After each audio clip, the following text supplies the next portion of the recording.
নমস্কার, আমি অনির্বাণ চৌধুরী। শুরু করছি এডিট পেজ। একে করোনায় রক্ষা নেই, দোসর সাইড এফেক্ট, আর তার সামনে দাঁড়িয়ে বিশ্বাসযোগ্য একটা ওষুধের অভাব। করোনা নিধনের সম্ভাব্য মারণাস্ত্র হিসেবে প্রথমেই উঠে এসেছিল আমাদের হাইড্রক্সিক্লোরোকুইন। ব্রাজিল থেকে আমেরিকা হই হই পড়ে গেল এক নিমিষে। কিন্তু তারপরই বিভিন্ন গবেষণা রিপোর্ট বলতে শুরু করলো যতটা বলা হচ্ছে ওই ওষুধ ততটাও কার্যকরী নয়, বরং এতে হিতে বিপরীত হবার সম্ভাবনাই বেশি। ব্যাস, HCQ এর কথা আস্তে আস্তে ভুলতে বসলো বিশ্ব। তাহলে বিকল্প কি? আমেরিকা বলল তাদের হাতে অব্যর্থ একটা বিকল্প আছে, ওষুধের নাম রেমডেসিভির। করোনা রেমেডি নাকি সেটাই। মার্কিন বায়োফার্মা গিলিড সায়েন্সের এই রেমডেসিভির রাতারাতি পোটেনশিয়াল করোনার ওষুধ হিসেবে ট্রিটমেন্ট প্রোটোকলের শীর্ষে উঠে গেল গোটা বিশ্বজুড়ে। এমনকি আমাদের দেশেও, আমাদের শহরেও হাসপাতালে ভর্তি কোভিড আক্রান্তদের এখন এই ওষুধ দেওয়া হচ্ছে। কিন্তু এই রেমডেসিভির নিয়েও এখন বিভিন্ন রিপোর্ট উঠে আসছে। বলা হচ্ছে এই ওষুধও মোটেও নিরাপদ নয়, প্রভূত বিপজ্জনক সাইড এফেক্ট আছে। ফলে একদিকে যখন সংক্রমণ থামার কোনো লক্ষণই নেই, তখন এই রেমডেসিভির যে একচিলতে আশার আলো দেখিয়েছিল আমাদের, সেটাও প্রায় নিত্যেই বসেছে। হাইড্রক্সিক্লোরোকুইনের পর এবার রেমডেসিভির। কোভিড নিরাময়ের প্রশ্নে মার্কিন মুলুকের এই ওষুধ নিয়ে আর নিশ্চিন্ত থাকতে পারছেন না চিকিৎসকরা। করোনা আক্রান্ত একাধিক রোগীর শরীরে রেমডেসিভির প্রয়োগে লিভারের সমস্যা দেখা গিয়েছে।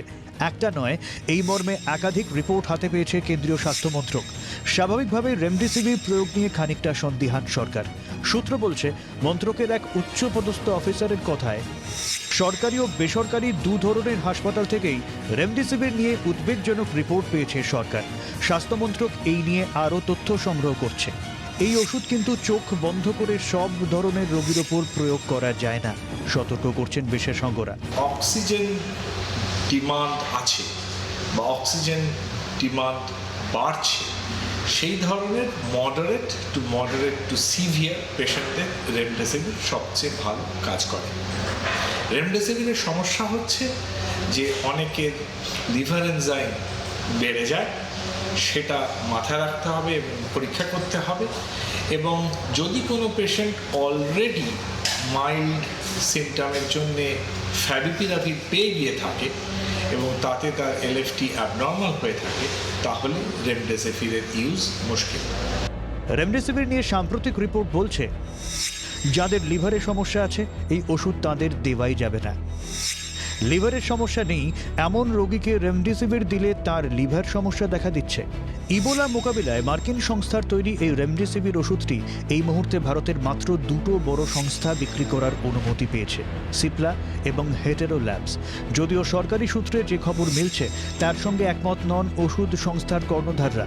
হেটেরো ল্যাবসের এক কর্তার মতে, কড়া নজরদারির মাধ্যমে আমরা এই ওষুধের প্রয়োগ করছি, লিভারের সমস্যার কোনো রিপোর্ট আমরা পাইনি। রেমডেসিভির নিয়ে যে বিস্তর আশঙ্কা রয়ে গিয়েছে তা স্পষ্ট দিন কয়েক আগে প্রকাশিত সরকারি নির্দেশিকায়।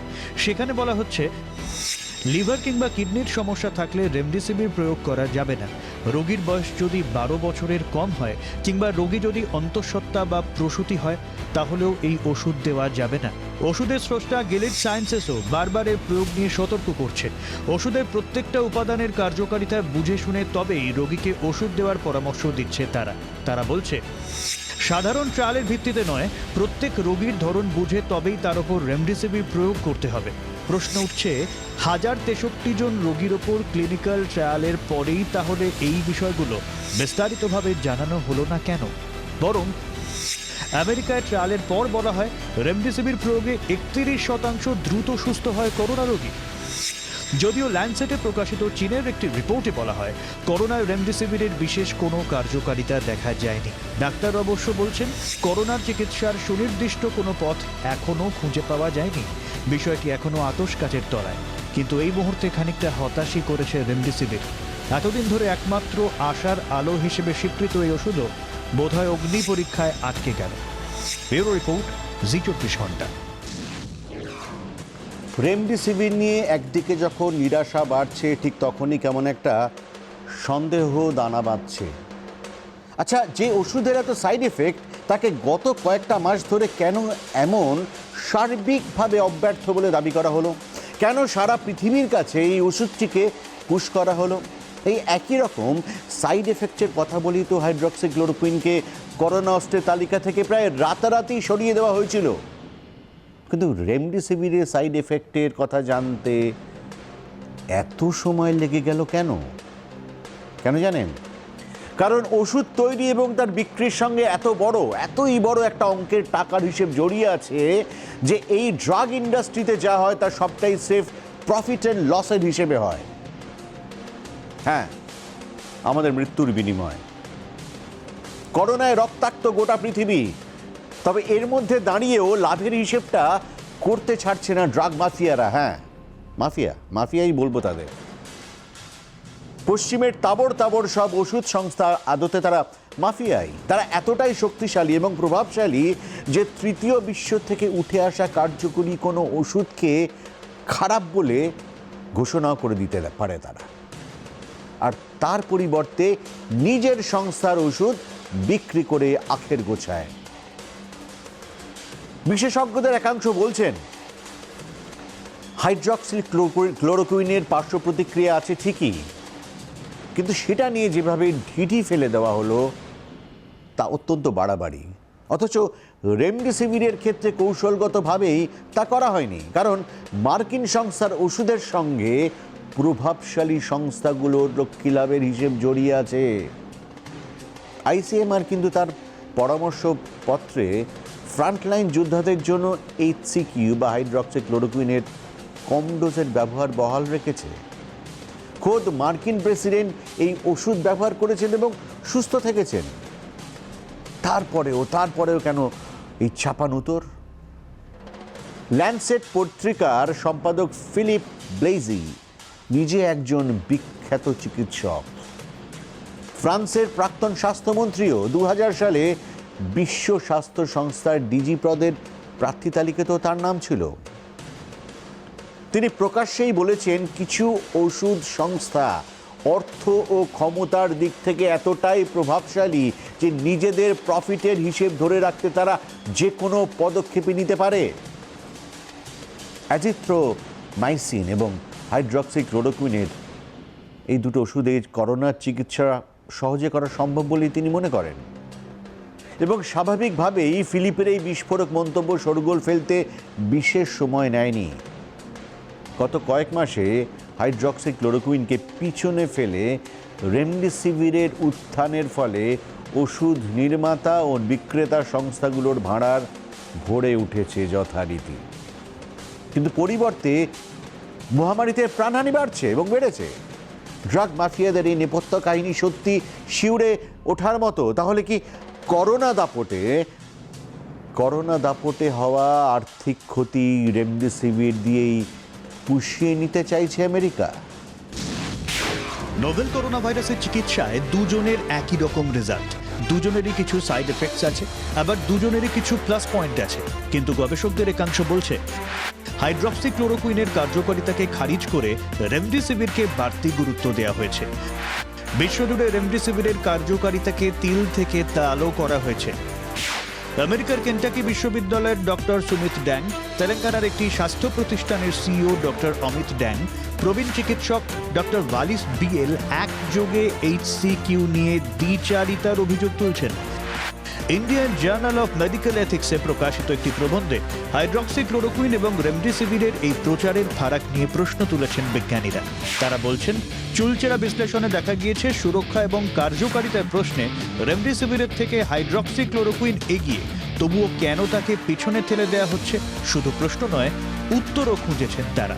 বলছেন, হাইড্রক্সিক্লোরোকুইনের পিছিয়ে পড়ার নেপথ্যে অনেকগুলো ফ্যাক্টর কাজ করতে পারে। লাভের হিসেব, রাজনীতি, কূটনীতি, এমনকি বিভিন্ন ব্যক্তিগত বা সংস্থাগত স্বার্থও থাকতে পারে। HCQ নিয়ে যাবতীয় সমালোচনার কারণ তার পার্শ্ব প্রতিক্রিয়া। কিন্তু পরে দেখা গিয়েছে বেশি মাত্রার ডোজ এড়িয়ে গেলে বিপদের সম্ভাবনা কম। এই গবেষকরা বলছেন হাইড্রক্সিক্লোরোকুইনকে যতটা ক্রিটিক্যালি দেখা হচ্ছে রেমডেসিভিরকে তা করা হচ্ছে না, উল্টে খানিকটা তোল্লাই দেওয়াও হচ্ছে বইকি। কিন্তু ঠিক একই অভিযোগ তুলেছেন বিশ্ববিখ্যাত স্বাস্থ্য পত্রিকা ল্যান্ডসেটের সম্পাদকও। তিনি বলছেন, ক্ষমতা খাটিয়ে করোনা চিকিৎসায় হাইড্রক্সিক্লোরোকুইনের মতো কার্যকর ওষুধের ব্যবহার বন্ধ করেছে প্রভাবশালী কিছু ওষুধ সংস্থা। ভালো কাজ করা সত্ত্বেও এই ওষুধ সম্পর্কে নেতিবাচক রিভিউ লিখতে বাধ্য করেছে। স্রেফ প্রফিট এবং প্রভাবের কথা ভেবে এতটাই অমানবিক হওয়া যায়? বিভ্রান্তিকর রিপোর্ট, ভুয়ো তথ্য, প্রাণ নিয়ে ছিনিমিনি খেলার এই প্রবণতাকে মাফিয়াগিরি ছাড়া আর কি বা বলা যায়? ব্যুরো রিপোর্ট, জি24 ঘন্টা। মহামারীতে মৃত্যু মিছিল অব্যাহত, ভরসা বলতে সেই ভ্যাকসিনই, যা এখনো ল্যাবরেটরিতে আতশ কাচের তলায়। এই পরিস্থিতিতে টেক্সাসের একদল বিজ্ঞানী খানিকটা স্বস্তির খবর দিয়েছেন। তারা নভেল করোনা ভাইরাসের বিশেষ একটা প্রোটিনের ধাঁচে ল্যাবরেটরিতে পাল্টা একটা প্রোটিনের ডিজাইন তৈরি করছেন। তার নাম দেওয়া হয়েছে হেক্সাপ্রো। বিজ্ঞানীদের মতে ভ্যাকসিনের মাধ্যমে মানুষের ইমিউনিটি সিস্টেমকে করোনার স্পাইক প্রোটিনের বিশেষ একটি প্রোটিনকে শনাক্ত করার শক্তি দেওয়া হয়। স্পাইক প্রোটিনের ধাঁচে ল্যাবরেটরিতে বিজ্ঞানীরা যে প্রোটিন তৈরি করেছেন তাতে সেই শনাক্তকরণ এবং অ্যান্টিবডি তৈরির প্রক্রিয়াকে আরও শক্তিশালী করা যাবে।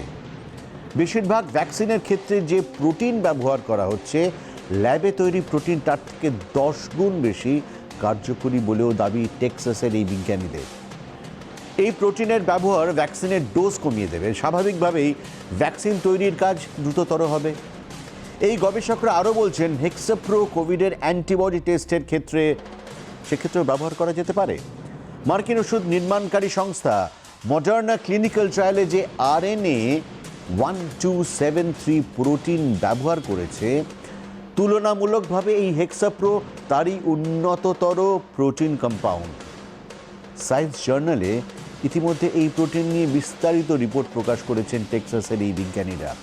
ইতিমধ্যেই এই প্রোটিন নিয়ে শোরগোল পড়ে গিয়েছে। এই নিয়ে কাজ করতে শুরু করেছেন বিভিন্ন দেশের বিজ্ঞানীরা। এই মুহূর্তে করোনা মহামারীতে আচ্ছন্ন গোটা বিশ্ব, কিন্তু পৃথিবীর বুকে মারণ রোগ এই একটাই তো নয়। বিশ্ব স্বাস্থ্য সংস্থার তথ্য বলছে, এই মুহূর্তে পৃথিবীতে খানিকটা মহামারীর মতোই বাড়ছে কর্কট রোগ, ক্যান্সার। 2018 সালের একটি রিপোর্টে হু বলছে, প্রতি 6 জনের মধ্যে একজনের মৃত্যুর কারণ ক্যান্সার। বিভিন্ন গবেষণার রিপোর্ট বলছে, যত দিন যাচ্ছে ক্যান্সার সংক্রমণ ততই হু হু করে বাড়ছে। 10 বছর আগেও ঘরে ঘরে এত ক্যান্সার রোগী দেখতে পেতেন কি? ক্যান্সারের অন্যতম কারণ বলা হয় তামাক সেবন এবং মদ্যপানের অভ্যেসকে, কিন্তু এছাড়া আরও নানান কারণ থাকতেই পারে। তবে সাম্প্রতিক একটি তথ্য ক্যান্সার সম্পর্কে আমাদের সাধারণ জ্ঞানের পরিধিটাকেই পাল্টে দিয়েছে। আপনি যদি ভেবে থাকেন লাইফস্টাইল, প্লাস্টিক, মদ বা তামাক নেশার এগুলোর কারণেই শুধু ক্যান্সার হচ্ছে বা হয়, তাহলে আপনি কিন্তু ভুল ভাবছেন। হ্যাঁ, সাম্প্রতিক সময়ে এই কর্কট রোগের আকাশ ছোঁয়া প্রকোপ দেখছি ঠিকই আমরা, কিন্তু তথ্য প্রমাণ বলছে এই অসুখ পৃথিবীতে মানুষের জন্মের আগে থেকে আছে।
রিপোর্টটা।